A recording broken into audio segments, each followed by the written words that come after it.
Hello and welcome to the Young Entrepreneur Syndicate podcast.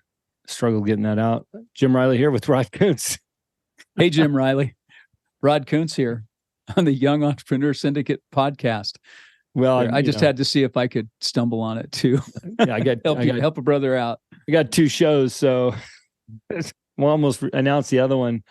Anyways, good to be with you, Rod. We had we were reminiscing a little bit about our elections here yesterday and all the things going on.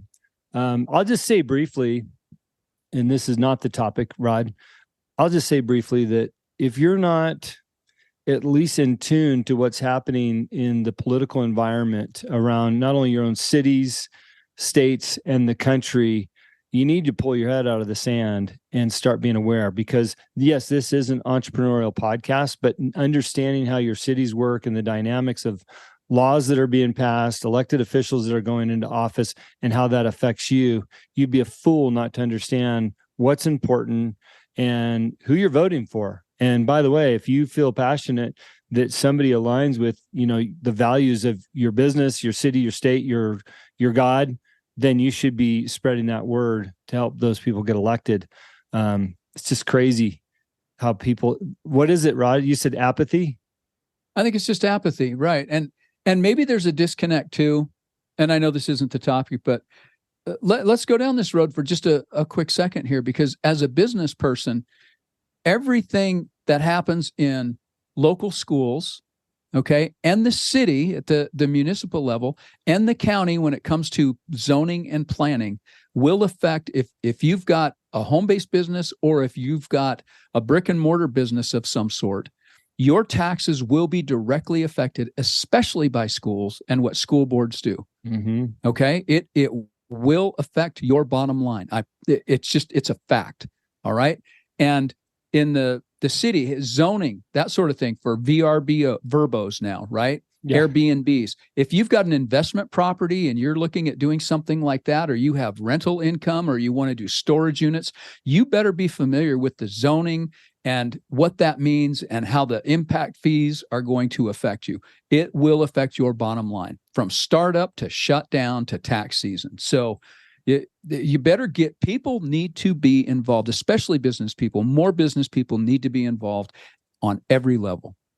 Well, I'll give I love giving live examples. Between you and I, Rod, we got all kinds of them. The school that I'm on school board for, and by the way, in Montana, the majority of your taxes go to the school system, whether that's K through 8, high school, college. The majority of your taxes go to the school system, which on one hand, that's great, instead of broken infrastructure like other states have. So the school that I got onto the board, it's been almost 3 years. So I'll be running again in 2024 for that office. The prior administration swore up and down she needed a new school. For the last 10 years, all she said, we need a new school, we need a new school, we need a new school. What that would mean is that we'd run a bond, $20 million bond, 10 million, whatever the number is, and everybody in this small little community, their taxes would go up to pay for that bond, right? So I get on the school board with a couple other very intelligent people the first year, and then the next year we get a couple more. Come to realize we don't need a new school. We've got enough school, with what we have. What we needed to do is evaluate the infrastructure and better use of the space. So we formed a facilities committee to evaluate that space. Matter of fact, we voted on that we would rebuild some of the school property. We had some mold and asbestos removal and stuff like that. So we're going to rebuild that particular building and consider the entire facility and move classes around to accommodate for the next 5 years. That means my community will dodge that bullet of a bond or levy for the next 5 years because we got intelligent about it. Some would say, oh, we just need a new school, right? Imagine if the board didn't change and all of a sudden all of our taxes went up. So to Rod's point, things will go up. Your taxes will go up if you're not involved in what's going on. And it's not like I'm some miracle worker with these other elected officials. We just applied some common sense. We looked at the numbers. We looked at the building and thought, And we walked from classroom to classroom, evaluate every little last piece of that, and realized we don't need a new school. We just need to shuffle some classes around, right? So but it takes involvement to bring that common sense to it. And here's one more thing on the schools. I know this is the topic. We're going down a rabbit trail here. I learned last week at a meeting, a gentleman on a school board that's in a community that has a Class A school, and they didn't have a line item budget for the school board to look at. It was just, here's the budget, and it was in the athletic department. Here's our budget for athletics. Well, he asked for a line item budget. And when he started going through the line item budget, he found that the coaches were going to these junkets, right? Coaching meetings, and they were going to the Yellowstone Club outside of Bozeman. I don't know if you know what that is, but it's it's like $5 million. Yeah, a couple $1 million just to be a member annually. And it was $1,200 a night per room. Oh. And that was coming out of the taxpayers' funding for that school and under the athletic thing. Now, do you think if more people knew that, they would be okay with that? Or would they say, hey, how about you go every 2 years and you stay at a Super 8 or even a Hilton Garden, for heaven's sake? Do you have to go to the Yellowstone Club? Yeah. Come on. So we need to get our, like you said, heads out of the sand and get busy and get involved. That's it. Yeah. Well, somehow, some way, I'm going to tie this in, a lead in to our subject, our topic for the day.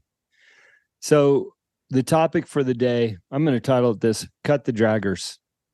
Cut the Draggers.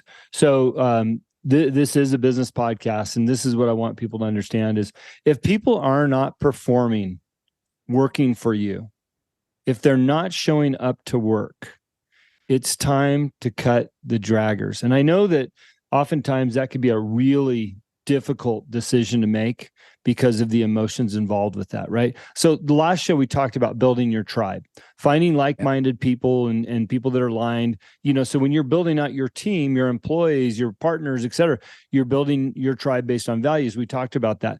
But if somebody has slipped through the cracks, or if you take over something existing and you've got some draggers, it's time to evaluate that and cut that cord.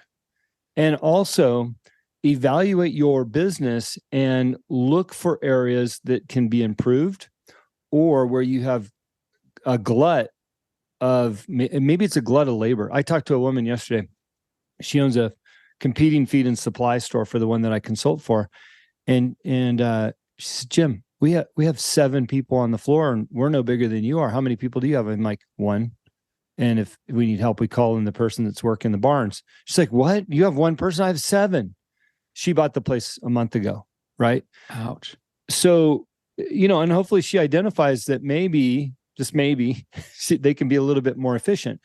And, we get wrapped up in the emotion of the team and what's in place, and we've always done it that way. This kind of ties back into that school, right? We've always done it this way. We just need a new school. To evaluate the importance of each person's role and if they're performing up to task. Now, one of my clients, very emotional about the team and people, and I love that, that quality in somebody. But when the team is taking advantage of the business, it's like, what do we do here? Well, what you do is you have a clear set of rules and regulations of what performance looks like, and you don't waver from that. Otherwise, it'll spread like cancer to all your team members or your partners, right? And that's the worst thing that can happen. So, Rod, I want to talk about what cutting the draggers looks like. How do you identify what draggers are? And, how do you pick up the pieces from doing that? So you want to weigh in? Well, I'll start at the beginning with this, and it goes back to our last episode. Hiring right is the most important thing. Yeah. And I've always said in business, if you've got a problem employee, it's your fault as a business owner. Yep. Because you either hired wrong or you trained wrong. So I'm going to do those 2 things right there. You either hired wrong or you trained wrong. Well, maybe you, like you said, if you inherited a business, and by that I mean, or inherited the employees, right? You business with existing employees, you didn't get a chance to hire or train them. Right. So you didn't get to vet them. So if you did, this is where you have to have that meeting, right? Maybe you have a new employee manual and you sit down and you have the conversation. You say, this is what it has been like. These are the new rules. These are the new expectations. You have to be super clear with the expectations. Yep. And then you can say, it's a clean slate and we start this today, right after this meeting. This is how it's going to go. And you're going to find those toxic people, the complainers, right? The ones who want to whine and moan and cause trouble. You're going to find out who they are right away. And you have to let them know it's not going to be tolerated. It's not going to be tolerated online. It's not going to be tolerated in the workplace. If they want to go home and complain to their wife or their boyfriend or whatever, then find a new job. Believe me, there's plenty of people hiring. If you really don't like the new rules, then go find a new job. But as a business owner or a manager, if you're an entrepreneur and you're working for someone else, you need to be able to identify that stuff, and you got to stop it. You got to cut it back if it's starting. If you've got people who are whining and complaining and bringing a bad attitude to work, you have to wrap it up. And that means taking responsibility. You can't let it go. And that's what you see too many times. It's almost like unruly children, right? If you just let them keep pushing and pushing, you're going to end up with unruly adults. You can't have it both ways. You have to have clear expectations. That's number one. So hire right. And if you didn't have that ability, make sure you've got clear expectations. And then here's the second part of that. You have to hold people accountable. Yes. You just do. And that can be the hard part, where you have to bring down the hammer and say, okay, here's the write-up next time you're out. And I'm involved in a union situation right now. And I mean, people can be late, I think 9 times or something like that before they're even, and then they threaten, you're going to get a talking to, and then another like up to 13, then you're going to get a write-up, which means nothing either. It's like 9 times. Are you kidding? 3 times you're out. Yeah. Let's apply some baseball to this, right? You got 3 times, you're out.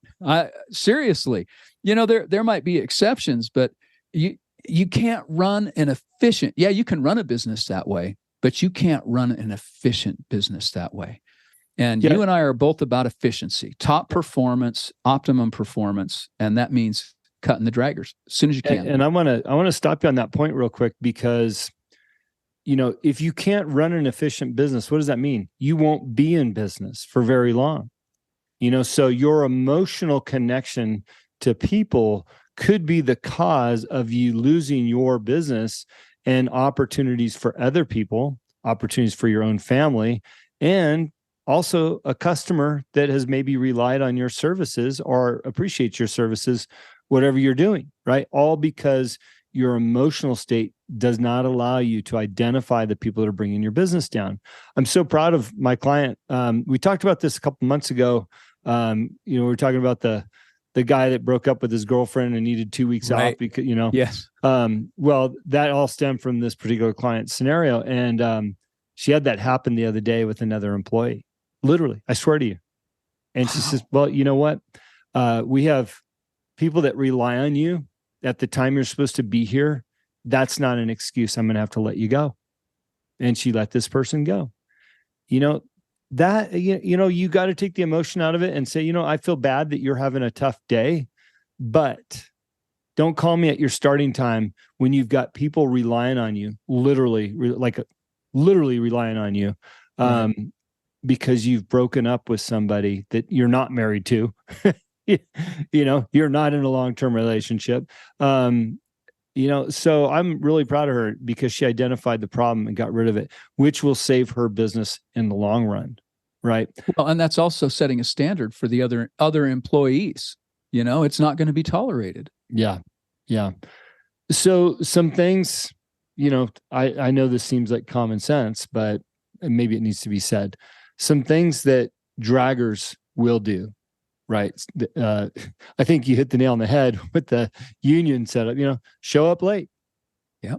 Place themselves before the business that they're working for, and apply that to your relationship with whether that's your employees or an investor or a partner.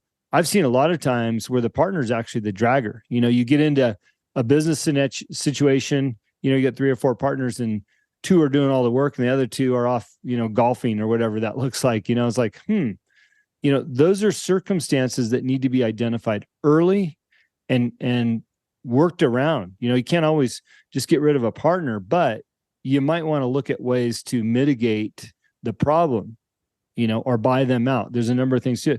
The point is that draggers think about themselves first and others last. So, when you see that, in your organization, keep track of that. You may have a problem. Draggers aren't contributing to the level that everybody else. Again, that goes back to just their own selfishness, whether they're lazy or they don't want to, or they don't even have the knowledge to be in the role that they happen to be in. That also happens in a lot of partnerships. They squeeze their way into the deal, and then all of a sudden you realize, they're not really what I thought they were, right? So you have to identify if they have the skill set to be there in the first place. And that's less emotional. That's more reality. Hey, we've got a person in here that said they knew how to do the job, but they actually don't. Now what? You got a dragger. So those are just three quick identifiers, Rod. I don't know if you've got any other to point out. I mean, it's pretty clear. The other thing I'm going to throw in here is sometimes the dragger might be dragging because they're in the wrong position. Yeah. So that again is on you on the hiring part or the training part. But if somebody is not performing the way you expect them to perform, maybe they would perform better in a different job, doing something different that aligns with the way they think and the way they work. So you might take someone who is on the sales floor and they're just wanting to chit chat and BS and not focus on, okay, we're here for, product selection and a sale. And they just want to chit chat with people all day. And you may put them in shipping and receiving, right? Where they can productively get stuff done without being distracted by, pointless conversation. That's just a quick example. But again, you might have to reposition people. Again, you might put them in the right, maybe you put them in the wrong spot, try them somewhere else before you cut them loose. I mean, that is another option. Now, that's not the dragger who's calling in sick all the time or who wants to take time off because their cat's sick or whatever.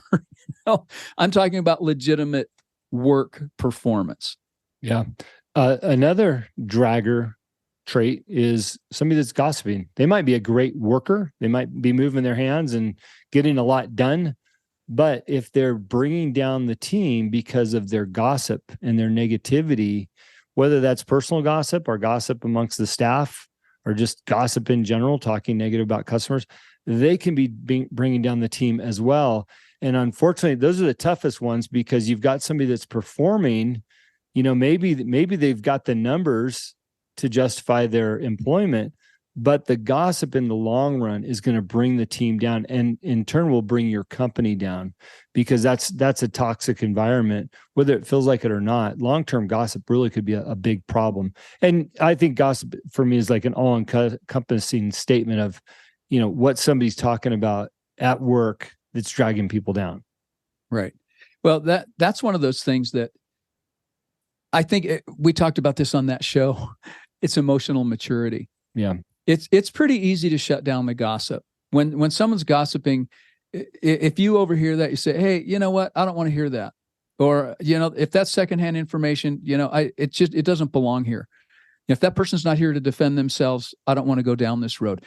That's emotional maturity. That's being able to see something for what it is and saying, you know what? I'm going to take the high road here and just not get involved. And you'd be amazed how many people are just like, oh, yeah, it's like turning the mirror on them. Yeah. It's like, oh, maybe I shouldn't be talking this way. And it's okay to shut it down. Or the other thing is, innuendos. Yeah, exactly. Say, that's not appropriate. Yep. That we're not going to have that here. I find that offensive. Just be the person to shut it down. And that's not always easy to do. No, I've been in cultures where it's, from the military on where it's just, and in fact, even our former president, it's locker room talk. Well, Yep. Even in the locker room, you need to stop. Yep.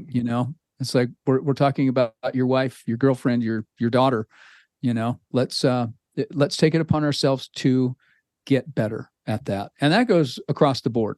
It's not just men. This is women and men. And I think we've mentioned it before too, the husband bashers. Yeah. It's not just that type of innuendo. It's just the lazy this, the lazy that, the proverbial doesn't do anything once he gets home. Do something about it. That's a dragger too. Yeah. Let's have an honest conversation and up the game. Let's everybody be bold. Yes. Be bold, make a difference. Okay, so you've decided to get rid of your draggers. You've identified them. You've moved them on. Now what? This goes back to exactly what you had said, Rod, about it falls back on you in the hiring process or in the vetting process for a partner or an investor. Who you surround yourself with falls back on you. And this includes your personal life. I'd highly recommend that you cut the draggers in your personal life too. If they're bringing you down, if they're not building you up and you're not building them up and you're not emotionally connected in the right way, in a positive way, it could be time to cut some draggers out of your own life outside of business. But really the responsibility falls back on you to do the right thing that's best for your business or your mental health or the mental health and strength of the people around you. So I think that's the cleanup there. It is. And sometimes, well, especially on the personal end of things, it doesn't necessarily mean, a break, a cut forever. You can take a pause. You can just, we're going a different direction this summer. I'm not going to be doing what we used to do. I'm not going to be your golfing buddy this year. I'm not going to be your ski buddy this year. I'm doing something different. That doesn't mean you're ending a relationship necessarily, but you can distance yourself from the drag. Mm-hmm. Yeah. I want to expand this just a little bit more, and we'll wrap with this expansion of a thought. And what that is beyond being a dragger, be your best authentic self and bring value to others. And Rod, what I mean by that, we was speaking to somebody that's a member of our Young Entrepreneur Syndicate, and I'm so grateful for her. She's one of our members, and she's been around for just a few months. But she says, I love this group because you guys are honest and authentic, and you're not all about the money, And as you look around, there's so many people that their agenda it's center on themselves, could be just about the money or the glorification of what they're doing and who they are and the car they drive or, what trip they're on or their retreat that they pulled together. Just because they appear to be something doesn't mean that they are that. And my message here is it's not for them to stop pretending. They're going to do them, right? What my message is for us, me, you, Rod, and anybody listening, to be the most authentic person you can be and as honest and true to how you present yourself to others. Don't be that person that's faking it, that is pretending to influence other people to either do business with you or to glorify you or make you feel special. Let's go back to just being real human beings that are empathetic and loving and caring and emotional on that level, so that you're presenting yourself in the best light for the right reasons. And our society has become so plastic, if you will, Yes. I mean, and I say that in a literal sense. When you think about the plastic surgery that's going on, is kind of like the face of humanity, right? Well, I can just pretend, and people will think differently of me. The filters on social media, the Botox, all these things. Let's just go back to being authentic and real and presenting ourselves for exactly who we are and what we represent. And you know what? None of us are perfect. We all have our ups and downs. We all are challenged financially in our lives at one point or another, right? Let's be about being bold, being honest, and lifting each other up instead of looking for flaws and trying to hide our own flaws through that plastic. So that's kind of my closing thought and topic. Well, I'll wrap it up and say this. It's okay to be satisfied with who you are and the way you are. You don't have to please anybody. You don't have to become something to please someone else. You already are. Mm-hmm. It's that simple. You already are enough. You're that person that you're meant to be. You don't need anything extra, anything special. I don't care what your physical size is, the color of your skin, the way you wear your hair, the kind of clothes you wear, the kind of car you drive. It's enough. Mm-hmm. It's just where you're supposed to be right now. And I don't like the whole altering your body anyway. So unless it's to be healthy, right? Yeah. Yep. But altering it in physical ways or with injections and that sort of thing, if it's not a medical necessity, I've never been a fan. I think it turns out poorly. So anyway, cut the draggers and cut the drag out of your own life. Yeah. If that stuff's holding you up, I can't imagine. Okay, here's a little rant. Okay. I can't imagine for the women out there listening to this call, there is such a thing. And Jim, I know you will agree with me. Natural beauty is so much better than plastic beauty. Mm-hmm. My daughters, my wife, when we're out on camping trips and stuff and seeing people without having to put all the makeup and eyelashes and nails. And, I know that it's a facade and it doesn't, you're beautiful just the way you are. The natural beauty is so perfect, just the way it is. And so I'm just telling people that right now. You don't have to cover up freckles. You don't have to cover up blemishes. They're part of you're beautiful. Okay. That's number one. And number two, I can't imagine if I were a woman, I would be a natural woman. I'm telling you right now, because it takes way too long to do all that stuff. And there's no way I would have that on my schedule. Right. I would have to schedule 30 minutes of my day every day just to put on makeup that I'm going to take off at the end of the day to go to bed. No. And it's not necessary. That's all I'm saying. Ladies, if you're listening, if you want to put a little something on, make yourself feel better, do it if it makes you feel better. But you don't need to. You're beautiful. You're absolutely stunning just the way you are. Rod, good point. I kept thinking, even before you brought that up, I love my wife just as much when she rolls out of bed, however she looks, as when she dresses up for date night. My love is the same. Absolutely. She'll get out of bed and she'll be sitting on the couch, 5:30 with her cup of coffee, and I'll come out there, man. I love her just as much in that moment as I do when we're sitting across the dinner table at a nice restaurant and she's dressed up and has her makeup on, right? So to your point, ladies, we love you both ways. Absolutely. All right. Look, man, I think I just thought that this was an important topic, cutting the draggers in your organization, take the emotion out of it, and, think about the long-term effects of that. So if you like this discussion or others, listen to the show, pass the show along. We'd love to hear topics. If you've got any, we've picked up a few, as well as if you want to consider joining the Young Entrepreneur Syndicate. We meet every Monday night via Zoom. It's for an hour. First 30 minutes, we have a topic to discuss, and then we open it up for live Q&A on any discussion. And we've got a whole bunch of materials available to our members. It's $99 a month. And man, we've got some stickiness in that group. And what I mean by that is our members have been there a long time, and I feel good about that. So if you're a member listening to this, thank you.